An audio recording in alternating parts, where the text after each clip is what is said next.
夜深人靜，你係咪仲未瞓？呢個鐘數，如果你聽到地底有聲響，唔好懷疑潛得夠深，總有啲嘢會響底度望返嚟。大家好，我係盧思發，今晚講鬼夜話，講一個香港最陰毒嘅地基傳說——打生莊。響未開始故事之前，希望大家可以訂閱我嘅講鬼夜話頻道，俾個 like 支持一下我哋，同埋可以分享俾其他人。響香港地盤界入邊有一個古老講法，打大樓之前一定要先打生莊。咩嘢叫生莊？舊時嘅年代，啲人信風水命理，話一啲地陰氣重，前身係亂葬崗或者刑場嘅地方，地氣會唔服，要壓得住就要以命鎮地，意思係要揾一個活路少、命薄、冇人認出嘅人，埋入混凝土底度做莊，鎮好晒啲陰魂。聽落好似係戲，但響70年代真係有人傳過呢啲工程事件，而且流傳到今時今日都仲有人會相信。70年代中期，屯門仲未完全起晒啲屋，海邊只係一啲荒地，有間地產公司望中一塊填海地，話要起住宅，背山面海，講風水似乎好靚。第一期工程一開工就出事，工人日日打樁，打到一半就壞機，混凝土車無端倒瀉料，連續3個人響地盤跌斷腳，地底掘出嚟啲泥，成日有骨頭，唔似動物骨。啲工人講係人骨。地盤監工阿成喺呢度監咗10幾年地盤嘅老手，佢話有一晚收工之後返去交安全帽，見到打樁機自己喐咗，前後都冇人，但係機頂仲滴緊油，滴到好似流血一樣。第一期工程一開工就出事，佢走嗰陣聽到冷風入耳，唔好喐我啊！佢即刻轉頭，一個人都冇。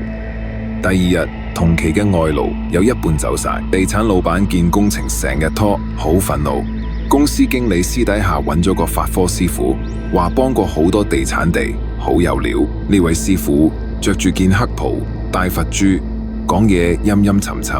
佢響地盤行咗個圈，研究地上面嘅下泥土，講咗句呢度有怨氣未散，然後再指地下中央唔係風水問題，係要命壓。老闆聽完笑咗一笑，講笑啦，要人命鎮地咩？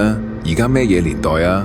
師傅冇答，只係講咗一句：人選少，樓不選，唔打生莊，打10次都崩。啲人聽完之後唔敢再追問，但係隔幾日夜晚，有幾個人偷偷行入地盤，包括阿成、經理，仲有2個黑衣人。嗰晚係農曆7月14，仲落住微微細雨。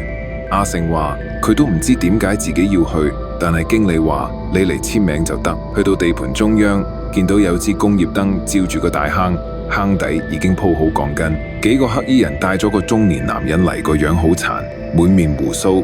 中年男人醉晒咁話：做咩事啊？有公開啊！經理遞俾佢支酒飲啦，暖下個身。嗰個人一口飲晒，好開心咁講：有公開，唔錯喎。師傅開始念咒，啲黑布隨風吹動。男人被叫落去坑底，師傅話企向中間，唔好喐，然後幾部泥車開始行。阿成聽咗幾秒，先醒起唔對路，大叫唔得，入邊仲有個人啊！個經理大聲講：收聲啦！你冇聽過呢度要鎮，唔鎮住個個都冇命噶。呢頭講完，混凝土已經倒落去，嗰個男人瘋狂拍坑壁，大叫：放我出去啊！救命啊！聲音越嚟越細。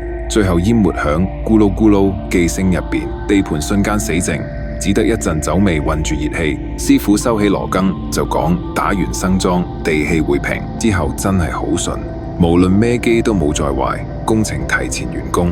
阿成話：嗰排大家反而唔想講起嗰一晚，好似咩嘢事都冇發生過。但到入伙嗰年，正正夠1年，怪事就開始啦。有住戶夜晚3點聽到樓下地下傳嚟叮叮咚咚，好似有人響度打樁。小朋友話夢見地下有人問佢：你住邊層啊？我想上嚟望望。另外有阿婆半夜出去倒垃圾，話見到地下車場有個男人半身伸出牆，個樣腫腫咁，擘大雙眼，仲滴緊灰水。阿婆當場嚇到暈咗2日。住戶越搬越少，保安都換咗幾個。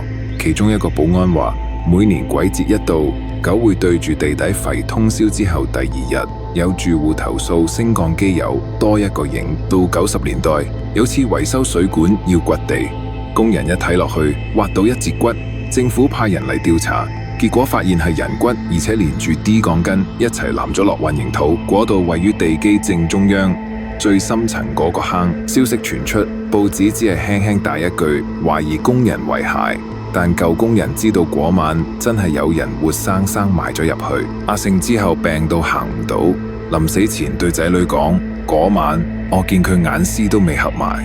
講完之後，第二日就走咗。而呢個住宅之後更出現多宗怪異意外，有租客墮樓、火燭，甚至有人響浴室被水喉扯頸，全部發生響同一座大廈。你話人死過就完？未必。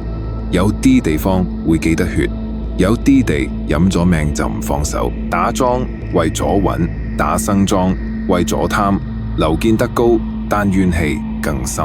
而家過咗成幾十年，大廈依然仲響度，但每一次落雨，你會唔會諗起下面嗰個可能仲響度？如果你哋有聽過類似嘅故事，歡迎響下面留言講我知。